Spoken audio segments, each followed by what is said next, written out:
మత్తయి సువార్త 27వ అధ్యాయము 52వ వచనం చదువు. సమాధులు తెరవబడెను, నిద్రించిన పరిశుద్ధుల శరీరములు లేసెను. లేవటమే కాదు, వారు లేచి పరిశుద్ధ పట్టణంలోనికి అనగా యెరూషలేములోనికి వెళ్ళి అనేక మందికి కనిపించారట. ఎప్పుడు జరిగింది ఇది? యేసుక్రీస్తు ప్రభువారు ఇంకా శిలువ మీదే ఉన్నారు. ఆయన చివరి మాట సమాప్తమైంది అని తన ఆత్మను అప్పగించి ఎప్పుడైతే అలా తల వంచారో వెంటనే బండలు బద్దలైపోయాయి. భూకంపం, ఒకలాంటి బీభత్స వాతావరణం అక్కడ అలుముకుంది. ఒక్కసారిగా సమాధులు తెరవబడ్డాయి. అందరి సమాధులు కాదు, పరిశుద్ధుల సమాధులు తెరవబడ్డాయి. యేసుక్రీస్తు ప్రభువారికి పూర్వం ఎవరైతే పరిశుద్ధులు ఉన్నారో ఆ రోజు వరకు అంటే శిలువ మీద రెండవ నేరస్తుడు, నీ రాజ్యంతో వచ్చినప్పుడు నన్ను జ్ఞాపకం చేసుకోమని ప్రాధేయపడి అడిగినటువంటి నేరస్తుడు ఉన్నాడే, అతనితో సహా వారి ఆత్మలు యేసుక్రీస్తు ప్రభువారితో పాటు పరదైసులో చేర్చబడి నేటికి మన కొరకు వెయిట్ చేస్తున్నారు. ఎవరైతే యేసుక్రీస్తు ప్రభువారిని నమ్మలేదో, విశ్వసించలేదో, పునరుత్థానం లేదని ఎంతమంది అయితే వాదించారో వాళ్ళందరికీ కూడా ఈ పరిశుద్ధుల శరీరములు లేపబడి పరిశుద్ధ పట్టణమైనటువంటి యెరూషలేములో సంచరిస్తూ, క్రీస్తుని మీరు నమ్మలేదుగా, ఇదిగో ఆయన విజయం, ఆయన మరణం మాకు జీవం, ఆయన మరణం మాకు పునరుత్థానం దయచేసింది, ఆయన సృష్టికర్త అయిన దేవుడు, ఆయనే ఏకైక దేవుడని నిరూపించడానికి పరిశుద్ధుల పునరుత్థానం అక్కడ సాక్ష్యం ఇచ్చింది. అందుకే ఆనాటి నుండి చాలామంది యూదులు మార్చబడ్డారు, విశ్వసించారు. ఇప్పటికీ చాలామంది యేసుక్రీస్తు ప్రభువుని నమ్మట్లేదు, కానీ కొంతమంది నమ్మేవారు ఉన్నారు, ఆయన వెంబడిస్తున్న వారు ఉన్నారు. ఇది ప్రత్యక్షంగా చూశారు, చాలామంది చూశారు ఆనాటి కాల ప్రజలు. యేసుక్రీస్తు ప్రభువారు 3వ దినాన్ని లేచిన తర్వాత 40 దినాలు అనేక మందికి కనిపించారు. నేను మరణించాను, తిరిగి లేచాను. అందుకే మొదటి దశలోనికి రాసిన పత్రిక 4వ అధ్యాయం 14వ వచనం నుంచి చదువుదాం. యేసు మృతి పొంది తిరిగి లేసేనని మనము నమ్మిన ఎడల అదే ప్రకారము యేసునందు నిద్రించిన వారిని అనగా మరణించిన వారిని దేవుడు ఆయనతో కూడా వెంటబెట్టుకొని వచ్చును. ఆయన ఎలాగైతే లేచారో ఆయనతో పాటు ఆ సమయం వరకు ఎవరైతే మరణించిన పరిశుద్ధులు నీతిమంతులు ఉన్నారో వాళ్ళందరినీ కూడా ఆల్రెడీ ప్రభు తీసుకుని వెళ్ళి పరదైసులో పెట్టారు. ఇప్పుడు వీరంతా మరల ప్రభు త్వరలో రాబోతున్నారు. పరదైసులో ఉన్న వారిని ఆయన వెంట పెట్టుకుని తీసుకుని వస్తారు. అప్పుడు ఇంకా యేసుక్రీస్తు ప్రభువారు తర్వాత ఇంకా కొంతమంది ఉన్నారు కనుక వాళ్ళందరూ ఆయన రాకడలో ఎవరైతే క్రీస్తు తర్వాత మరణించిన ఆత్మలు ఉన్నారో వారి సమాధులు కూడా తెరవబడతాయి. వారు ప్రభువుని ఎదుర్కోవటానికి మధ్యాకాశంలోనికి వెళ్తారు. ఆ తరువాతట ఆ మీదట సజీవులమై నిలిచి ఉండు మనము కూడా మన మహిమ శరీరాలు దాల్చి వెళ్తాం. స్తోత్రం, హల్లెలూయా. దేవునికి మహిమ కలుగునుగాక.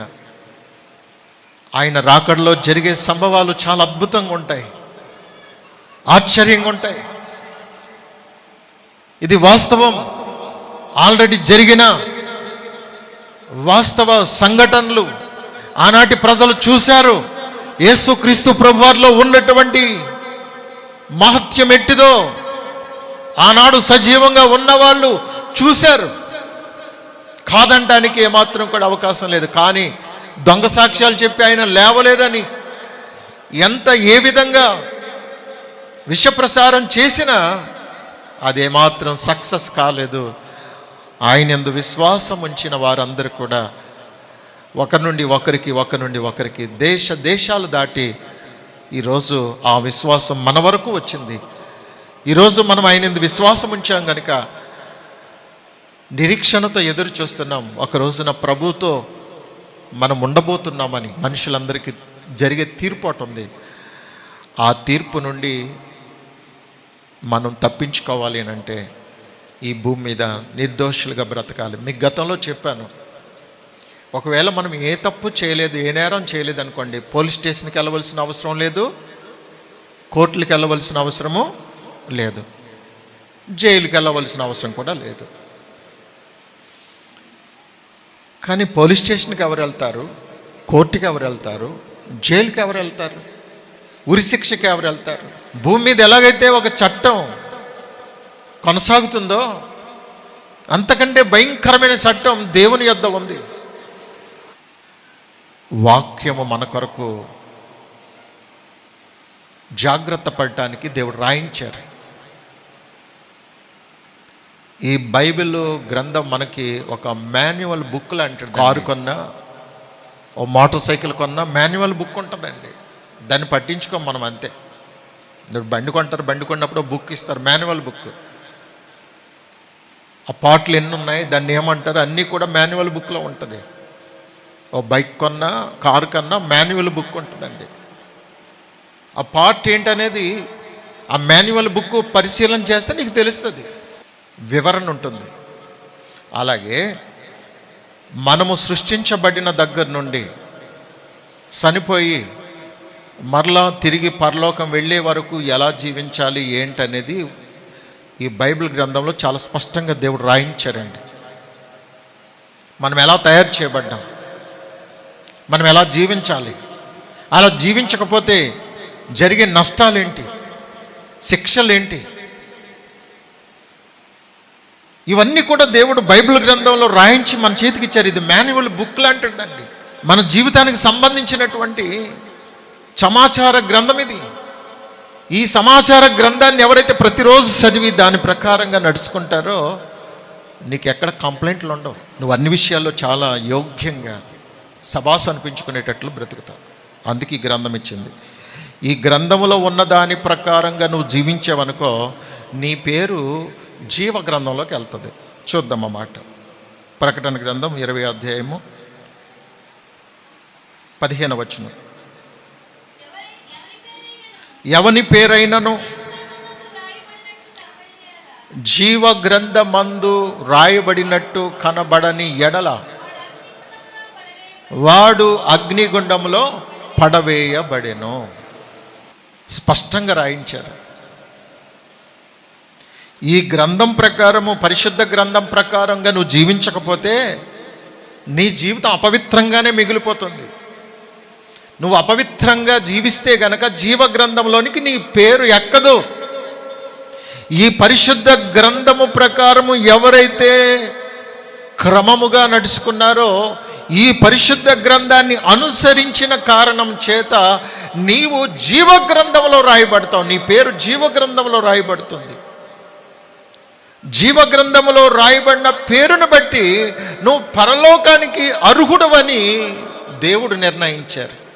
ఎవని పేరైనను జీవ గ్రంథమందు రాయబడినట్టు కనబడని ఎడల వాడు అగ్నిగుండంలో పడవేయబడెను. ఇంత మేలు చేసే పరిశుద్ధ గ్రంథాన్ని పక్కన పడేస్తున్నావే నువ్వు. ఈ పరిశుద్ధ గ్రంథములో రాయబడిన సంగతులు బోధిస్తున్నప్పుడు దాన్ని పట్టించుకోకుండా పెడచెవిని పెడుతున్నావే, మరి నీ పేరు జీవగ్రంథంలో ఎలా రాయబడుతుంది? ఊరకనే బొమ్మలా వచ్చి కూర్చుని వెళ్ళిపోతే జీవగ్రంథంలో రాయబడుతుంది అనుకుంటున్నావా? కానే కాదు. స్పందించాలి, ప్రతి దానికి స్పందించాలి.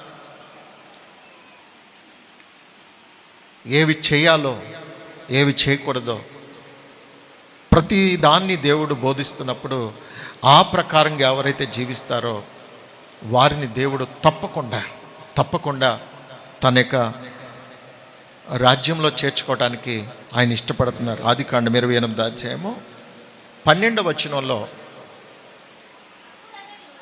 యాకోబును గురించి వ్రాయబడిన సందర్భం అది. అప్పుడు అతడు ఒక కల కనెను, అందులో ఒక నిచ్చెన భూమి మీద నిలపబడి ఉండెను, దాని కొన ఆకాశమునంటెను, దాని మీద దేవుని దూతలు ఎక్కుచు దిగుచు నుండిరి. ఆమేన్. యాకోబు గారు తన అన్న భయము చేత పారిపోతున్నటువంటి సమయంలో ఒక చోటకు వెళ్ళేటప్పటికి చీకటి పడింది. అక్కడ అతడు ఆ రాత్రి ఒక రాయిని తలగడగా చేసుకుని నిద్రపోతూ ఉన్నాడు. తాను నిద్రపోతున్న సమయంలో ఒక కల వచ్చిందట. ఆ కలలో ఒక పెద్ద నిచ్చెన, ఎంత పెద్ద నిచ్చెన అంటే భూమి మీద ఆ నిచ్చెన మోపితే అది ఆకాశాన్ని అంటే అంతగా 1000 కిలోమీటర్ల పొడవున ఉన్నటువంటి పెద్ద నిచ్చెన. ఆ నిచ్చెన మీద దేవదూతలు ఎక్కుతున్నారట, దిగుతున్నారంట. దేవదూతలు ఉన్నారు. ఈ దేవదూతల పని ఏంటి అనంటే దేవునికి మానవులకి మధ్యలో కొన్ని పనులు చేయటానికి దేవదూతల్ని దేవుడు ఏర్పాటు చేసుకున్నాడు. ఆయన్ని నిత్యము స్తుతించి ఆరాధించడానికి, మానవులకు పరిచర్య చేయడానికి దేవుడు ఏర్పాటు చేసుకున్నాడండి దేవదూతల్ని. ఒక మాటలో చెప్పాలంటే దేవదూతల కంటే మనమే గొప్పవారు. ఆమేన్. దేవదూతల కంటే కూడా మనల్ని గొప్పవారుగా చేశాడండి. ఈ భూమి మీద నుండి ఆకాశానికి అంటేటువంటి నిచ్చెన ఉందే, ఈ నిచ్చెన మన ప్రభువైన యేసుక్రీస్తు వారు. భూమికి ఆకాశానికి నిచ్చెనగా ఉన్న మన ప్రభువైన యేసుక్రీస్తు వారు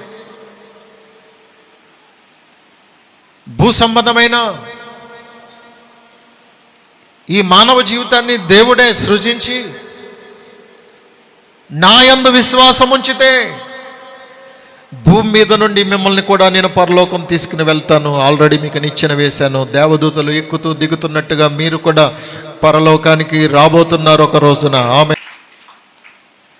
పరలోకపు తండ్రి మనల్ని వెతుక్కుంటూ ఈ భూమి మీదకి వచ్చి మన కొరకు ప్రాణం పెట్టారండి. ఆ సిలువే ఒక నిచ్చెనగా మారి మనలను భూమి మీద నుండి పరలోకానికి తీసుకుని వెళ్ళటానికి ఒక వారధిగా, ఒక నిచ్చెనగా ప్రభువు మన కొరకు ప్రాణం పెట్టారు. మనకు నిరీక్షణ ఉంది. ఆయన మరణించి 3వ దినాన తిరిగి లేస్తానన్నారు. అలా తిరిగి లేశారు. ఆయనందు విశ్వాసం ఉంచిన వారు కూడా అనేక మంది ఆరోహణమయ్యారు. వారి ఆత్మలు ఇప్పుడు పరదేశంలో ఉన్నాయి. మనం కూడా ఒక రోజున పరదేశకు వెళ్ళనక్కర్లేదు, సరాసరి ప్రభువుని ఎదుర్కొని పరలోకానికే వెళ్ళబోతున్నాం. ఆమెన్. పరదేశ్ అనేది ఒక గెస్ట్ హౌస్ లాంటిది, ఒక రెస్ట్ హౌస్ లాంటిది, ఒక వెయిటింగ్ హాల్ లాంటిది. పాత నిబంధన పరిశుద్ధులు, యేసుక్రీస్తు ప్రభు వారి వరకు ఉన్నటువంటి పరిశుద్ధులందరూ కూడా ఇప్పుడు పరదేశంలో వెయిట్ చేస్తున్నారు మన కొరకు. దేవుడు మనల్ని పిలిచే పిలుపు కొరకు మనం కూడా ఎదురు చూస్తున్నాం. అయితే ప్రభు వచ్చినప్పుడు పరదేశం నుండి వారు అలా ప్రభు ఉన్న చోటికి కలుసుకుంటారు. ఆ తర్వాత మరణించిన వారు ముందుగా లేస్తారట. మూడవదిగా సజీవులమై, అప్పటికొకవేళ నిజంగా బ్రతుకుంటే గనక, ఏమో ఎప్పుడో తెలీదు, సజీవులమై ఉండి మనం కూడా తిరిగి లేస్తాం. ఆమేన్. మహిమ శరీరాలు దాల్చబోతున్నాం. ప్రియులరా, ఇవన్నీ జరగాలి అని అంటే ప్రభు ఆత్మను కూడా ఒక ప్రాముఖ్యమైన అంశంగా మనకి యోహాను సువార్త 16వ అధ్యాయము 7-8 వచనాలు. అయితే నేను మీతో సత్యము చెప్పుచున్నాను, నేను వెళ్ళిపోవడం వలన మీకు ప్రయోజనకరము. నేను వెళ్ళని ఎడల ఆదరణకర్త మీ వద్దకు రాడు. నేను వెళ్ళిన ఎడల ఆయనను మీ వద్దకు పంపుదును. ఆయన వచ్చి పాపమును గూర్చియు, నీతిని గూర్చియు, తీర్పును గూర్చియు లోకమును ఒప్పుకొన చేయును. దేవుడు లోకాన్ని ఎంతో ప్రేమించారు అనడానికి ఆయన శరీరధారి అయి మన మధ్యకు వచ్చి ఎలా జీవించాలో మనకు మాదిరి చూపించి తన అమూల్యమైన రక్తాన్ని దారపోసి ఆయన మరణించి తిరిగి లేచిన దేవుడని మనం నమ్ముతున్నాం. మంచిదే. ఆయన సజీవంగా ఉన్నప్పుడు, ఈ భూమి మీద ఉన్నప్పుడు, నేను వెళ్ళిపోవటం వలన మీకు మంచిది, నేను వెళ్ళి మీ కొరకు ఆదరణకర్తను పంపిస్తాను. ఈ ఆదరణకర్త సత్యస్వరూపియగు పరిశుద్ధాత్ముడు మీ వద్దకు వచ్చినప్పుడు జరిగే కార్యం ఏంటంటే, ఆయన మీకు పాపం అంటే ఏంటో వివరించి ఒప్పింప చేస్తాడు. ఓహో, నేను పాపంలో ఉన్నానా అని. నీతిని గురించి తెలియపరుస్తారు. అంటే నీతి అంటే ఏంటి, ఎలా జీవిస్తే నీతి అనేది ఆయన వివరిస్తారు. అంత మాత్రమే కాదు, అలా జీవించకపోతే జరిగే పరిణామం ఎలా ఉంటుందో ఆ తీర్పును గూర్చి కూడా లోకమును ఒప్పింప చేస్తారు. అలాంటి పరిశుద్ధాత్మను మీరు పొందుట ద్వారా, పరిశుద్ధాత్మ చేత నడిపించబడుట ద్వారా మీరు పరిశుద్ధులై బ్రతుకుతారు. ఆ పరిశుద్ధాత్మ ద్వారా మీరు పరలోకానికి అర్హత పొందుకుంటారు. ఎవరైతే ఆ పరిశుద్ధాత్మను పొంది నా మాటను నెరవేరుస్తారో వారందరినీ నేను అంగీకరిస్తాను. ఇప్పుడు ఈ విషయాన్ని మనం బాగా గుర్తుపెట్టుకోవాలి. పాపమును ఒప్పుకుని విడిచిపెట్టకుండా పరలోకం లేదు. నీతిగా జీవించకపోయినా పరలోకం లేదు. దేవుడు అంచెదినాన్న ఏం చేయబోతున్నారో అనేది ఒక తీర్పును గుర్చి, అగ్నిగుండమును గుర్చి సహితం దేవుడు మనకు బోధించారు. అది కూడా నువ్వు నమ్మకుండా ఇవేమీ లేదని నువ్వు మూర్ఖంగా నీ ఇష్టానుసారంగా జీవిస్తే అలా కూడా నీకు పరలోకం లేదు. వీటన్నిటినీ నీలో సంపూర్ణం చేసేది ఎవరు అంటే పరిశుద్ధాత్మ. ఈ పరిశుద్ధాత్మ నువ్వు పొందుకుంటేనే ఈ పరిశుద్ధాత్మ ద్వారా నువ్వు నడిపించబడతావు. ఒక ట్రైన్ ఎక్కినప్పుడు, ఒక బస్సు ఎక్కినప్పుడు, ఒక కారు ఎక్కినప్పుడు నువ్వు చేరవలసిన గమ్యస్థానం ఎలాగైతే చేరుతున్నావో పరిశుద్ధాత్మతో నింపబడితే ఆ పరిశుద్ధాత్ముడు నిన్ను ఎక్కడికి తీసుకెళ్ళాలో అక్కడికి తీసుకెళ్తాడు. మీకు ఒక విషయం చెప్తున్నాను. హైదరాబాద్ ఎలాగెళ్ళాలో మీకు తెలియదు. హైదరాబాద్ బస్సు ఎక్కారనుకోండి, కళ్ళు మూసుకుని కూర్చుంటే వెళ్ళిపోతావు అంతే. నువ్వు కువైట్ వెళ్ళాలి, దుబాయ్ వెళ్ళాలి, ఇతర కంట్రీస్ ఎక్కడికెక్కడికో వెళ్ళాలి. అక్కడికి వెళ్ళే ఫ్లైట్ ఏదో అడిగి టికెట్ కొనుక్కుని దాంట్లో కూర్చుని కళ్ళు మూసుకుని కూర్చుంటే అక్కడ తీసుకెళ్ళి దింపుతుంది. నీకు తెలియకుండా నేను వెళ్ళిపోతాను, ఎక్కడికక్కడికి వెళ్ళిపోతా, దారి తప్పిపోతా. పరిశుద్ధాత్మను పొందటం అంటే అంత ఈజీ అండి. పరిశుద్ధాత్మను పొందటం అంటే నీకు మార్గం తెలీదు, పరలోకం ఎలాగ వెళ్ళాలో. నువ్వు పరిశుద్ధాత్మను పొంది, ప్రభు నేను పరలోకం చేరాలనుకుంటున్నాను, అలాంటి జీవితం కొరకు నన్ను మీరు ఎలా నడిపిస్తారు, నడిపించండి అని ఆయనకు అప్పగించేస్తాడు. నిన్ను ఎలా నడిపించాలో అలా నడిపిస్తాడు.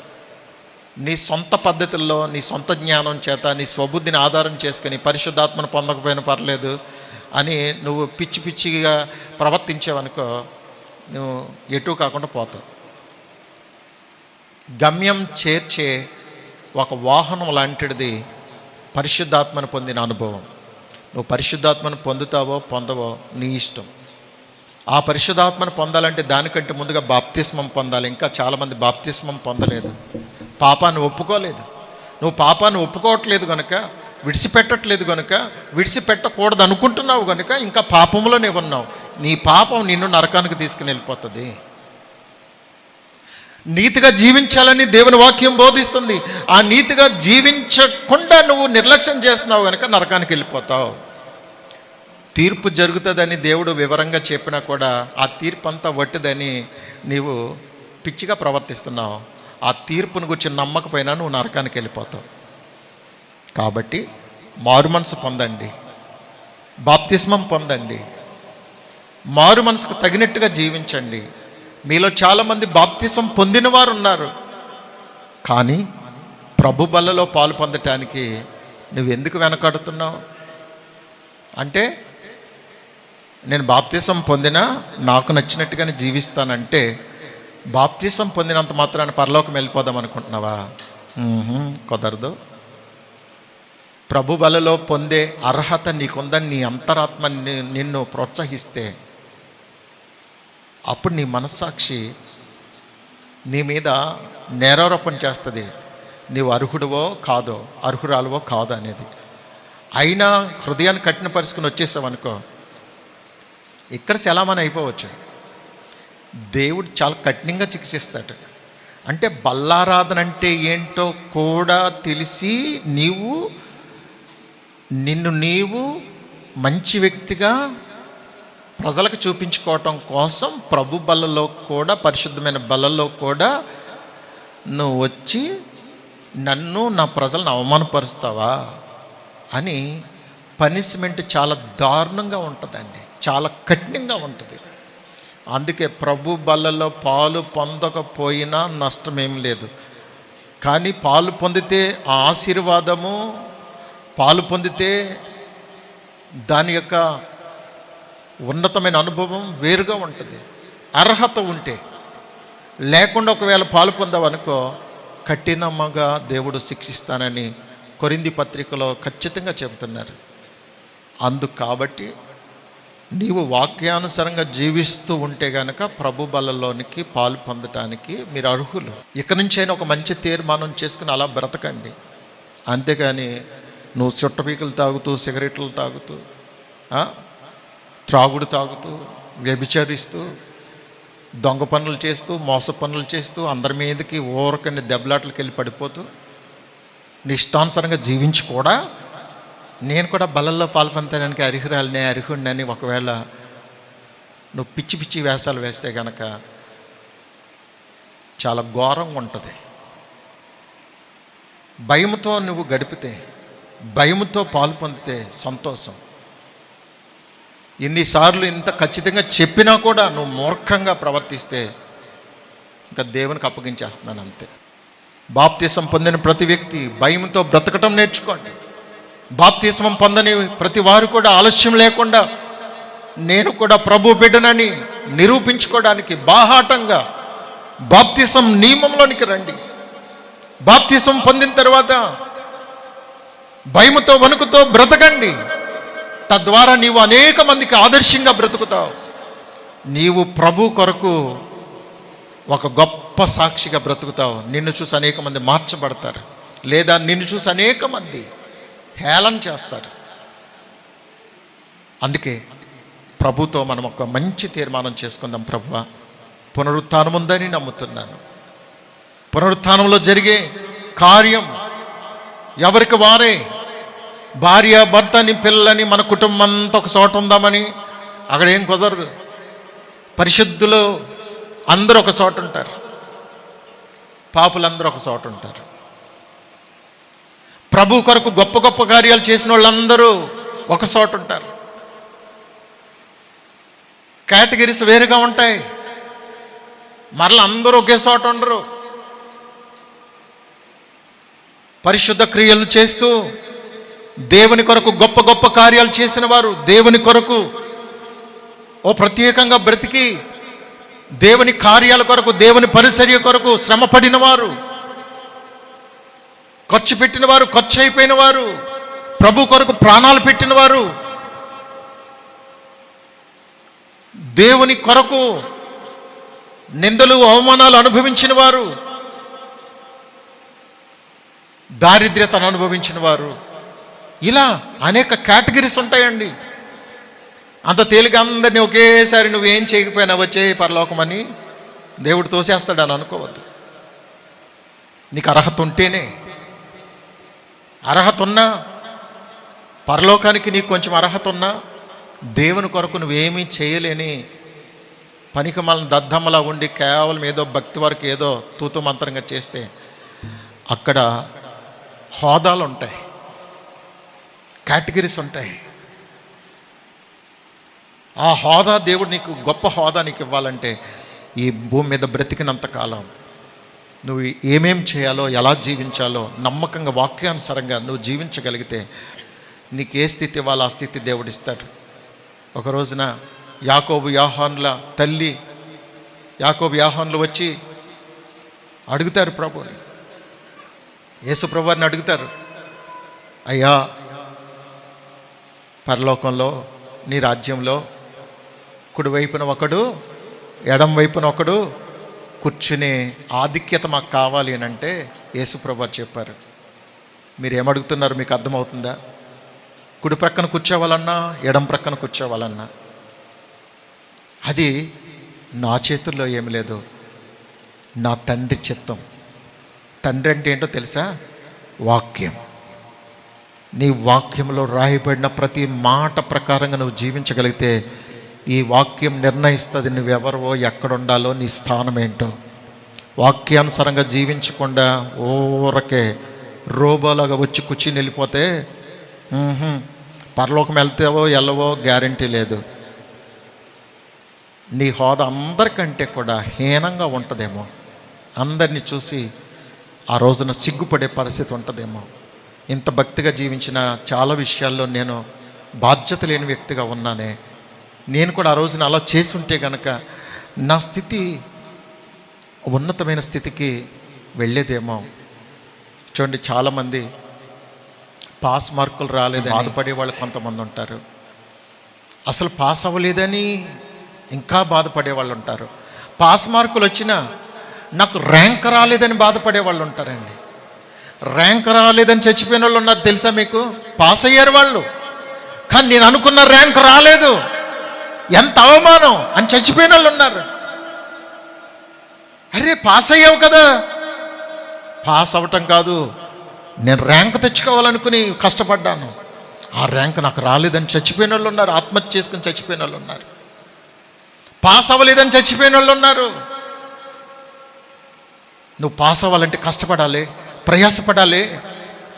నువ్వు పరలోకం వెళ్ళాలంటే, కనీసం పరలోకంలో అడుగు పెట్టాలంటే నీకు కనీసం పాస్ మార్కులైనా రావాలి కదా.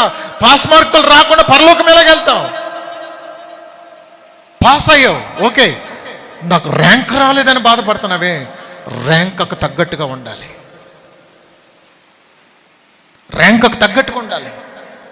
భూమి మీద జరిగే ప్రతి పరిస్థితి పరలోకానికి కూడా మనం ఆపాదిస్తే పరలోకంలో కూడా అలాగ ఉంటుందండి. అయితే పరలోకం చేరిన తర్వాత మాత్రం కుటుంబ సంబంధాలు, సంసార జీవితాలు ఇలాంటివి ఏముండవు, కలలు కానొద్దు. చాలా గ్రంథాల్లో స్వర్గంలోనట రంభ, ఊర్వశి, మేనక్ ఇలాంటివన్నీ ఉన్నాయి. చిచ్చి ఎంత పాడు! స్వర్గంలో అలాంటి పాడేమి అస్సలు అలాంటి వాళ్ళకి స్థానమే లేదు అసలు. పరలోకం వెళ్ళిన తర్వాత అబ్బో అబ్బో భలే ఎంజాయ్ చేయొచ్చు, మనకి అంతమంది కావాలి అంతమంది అని కలలు కనే వాళ్ళు ఉన్నారేమో. పనికి మాలిన వాళ్ళారా, మీ పాడు అసలు నాశనంగాను. అరే స్వర్గంలో అలాంటివి ఉంటాయి. ఆ స్వర్గం అసలు ఎవరికో తెలుసా? స్వర్గం ఎవరికి? స్వర్గం, ముక్తి, మోక్షం, పరలోకం ఇవన్నీ అంటే వారి వారి మతాలను బట్టి ముక్తి, మోక్షం, స్వర్గం అని ఇలా చెప్పుకుంటున్నారు తప్ప మన భాషలో పరలోకం. పరలోకంలో అందమైన స్త్రీలతో ఆనందిందాం అనుకుంటున్నారేమో. అక్కడ మగ ఆడనే భేదాలు ఉండవురా పిచ్చోళ్ళారా. అందరూ దేవదూతల్లా ఉంటారు. మగ కాదు, ఆడ కాదు.